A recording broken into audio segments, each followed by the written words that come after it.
సంతానలేమి సమస్య అనేది వంశపారంపర్యంగా ఉంటుందంటారా మ్యామ్? అంటే కొన్ని డిసీజెస్ మనం చూస్తాం జెనెటికల్ గా వస్తాయంటారు, ఈ ప్రాబ్లం కూడా వచ్చే అవకాశం కొన్ని కండిషన్స్ అండి చాలా రేర్, అంటే మనం తరచుగా చూడము డైలీ. ఎజోస్పర్మియా అని ఒక కండిషన్ ఉంది. ఎజోస్పర్మియా అంటే ఏంటంటే కంప్లీట్ గా స్పర్మ్ కౌంట్ అనేది లేకుండా ఉండడం. ఈ ఎజోస్పర్మియా అన్న దాంట్లో మాత్రం అందులో మళ్ళీ 3 రకాలు ఉంటాయి. అందులో ఒక రకమైన ఎజోస్పర్మియాలో మాత్రం డెఫినెట్గా జెనెటిక్గా అంటే ఫ్యామిలియల్గా వచ్చే పాసిబిలిటీస్ ఉంటాయి. వాళ్ళకి వైక్రోమోజోమ్ ప్రాబ్లమ్స్లో వాటిలో ఉన్న వాళ్ళకి మాత్రం కొంతవరకు ఈ ప్రాబ్లమ్స్ రావచ్చు.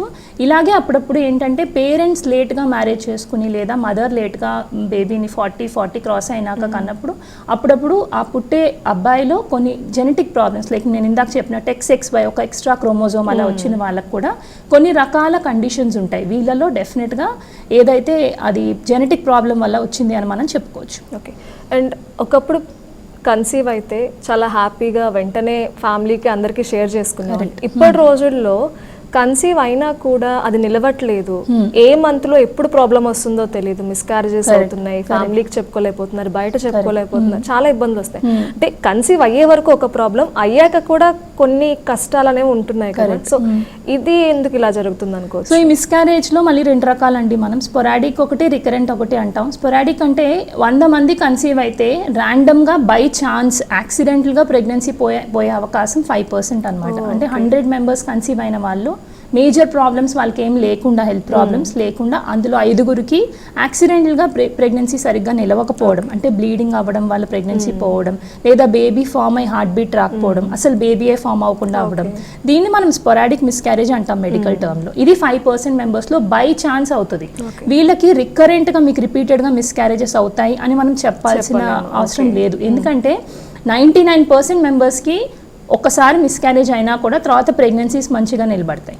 కానీ 1% అంటే 100లో ఒకరికి తరచుగా ప్రతిసారి ప్రెగ్నెన్సీ రావడం, మిస్క్యారేజ్ రావడం జరుగుతుంది. దీన్ని మనం మెడికల్ టర్మ్లో రికరెంట్ మిస్క్యారేజ్, రికరెంట్ అబార్షన్స్ అంటాం.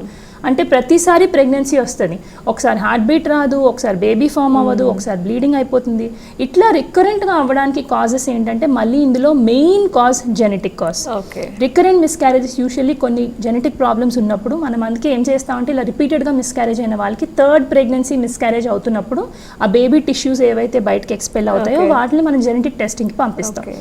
దాంట్లో ఏదైనా ప్రాబ్లం ఉంటే దెన్ పేరెంట్స్ కూడా జెనెటిక్ టెస్టింగ్ చేస్తాం. చేసి ఏది రీజన్ అని కనుక్కుని అది అవాయిడ్ చేయడానికి మనం ఏమైనా చేయగలమా అని చూడాల్సి ఉంటుంది. ఫస్ట్ ఇంపార్టెంట్ కాజ్ ఈ జెనెటిక్ కాజ్ అయితే, సెకండ్ ఇంపార్టెంట్ కాజ్ ఏంటంటే యాప్లా సిండ్రోమ్ అంటారు.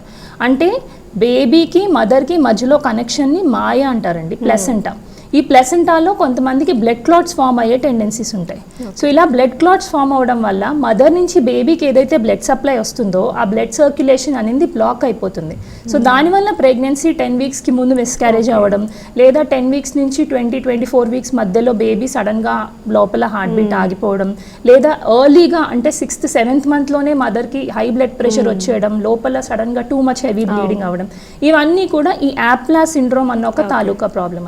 సో ఇలాంటి కండిషన్ ఒకవేళ 3 మిస్క్యారేజెస్ తర్వాత మనకు డౌట్ ఉండి జెనెటిక్ టెస్ట్ నార్మల్ ఉంటే ఈ యాప్లా టెస్ట్ మన ఈ బ్లడ్ క్లాట్స్ ప్రాబ్లం ఉందా అని టెస్ట్ చేసుకోవాల్సి ఉంటుంది. ఈ బ్లడ్ క్లాట్స్ ప్రాబ్లం ఒకవేళ ఉంది అంటే వాళ్ళకి హెపారిన్ అని ఒక రకమైన ఇంజెక్షన్, ఎకోస్పిరిన్ అని ఒక రకమైన టాబ్లెట్ పెడితే more than half of them తర్వాత వాళ్ళకి మిస్క్యారేజెస్ అవ్వకుండా ఉంటాయి. ఇదే కాకుండా గర్భసంచి ఫార్మేషన్లోనే నార్మల్గా గర్భసంచి ఉండే షేప్లో కాకుండా కొంతమందికి టీ షేప్లో గర్భసంచిలో ఒక చిన్న పొరలాగా సెప్టమ్ అనేది రావడం, గర్భసంచి 2గా విడిపోయి ఉండడం, ఇట్లా డిఫరెంట్, దాన్ని బైకార్నేట్ యూట్రస్ అంటారు. ఇలా డిఫరెంట్ గర్భసంచి అబ్నార్మాలిటీస్ కూడా ఉండొచ్చు. అలాంటి గర్భసంచి అబ్నార్మాలిటీస్ ఉన్న వాళ్ళకి గర్భసంచి ద్వారం చాలా వీక్గా ఉంటుంది. సో ప్రెగ్నెన్సీ అనేది 4th 5th మంత్ వరకు వచ్చినాక గర్భసంచి దాన్ని క్యారీ చేయలేక లూజ్ అయిపోయి ప్రెగ్నెన్సీ అనేది మధ్యలోనే పడిపోవడం జరుగుతుంది. సో అలాంటి వాళ్ళకి మనం 3rd 4th మంత్లో అలా ఫాలో అప్ చేసుకుంటూ గర్భసంచి ద్వారం లెంత్ తక్కువ అయినప్పుడు కింద నుంచి ఒక కుట్టేసి దాన్ని మనం నిలవడానికి ట్రై చేస్తాం.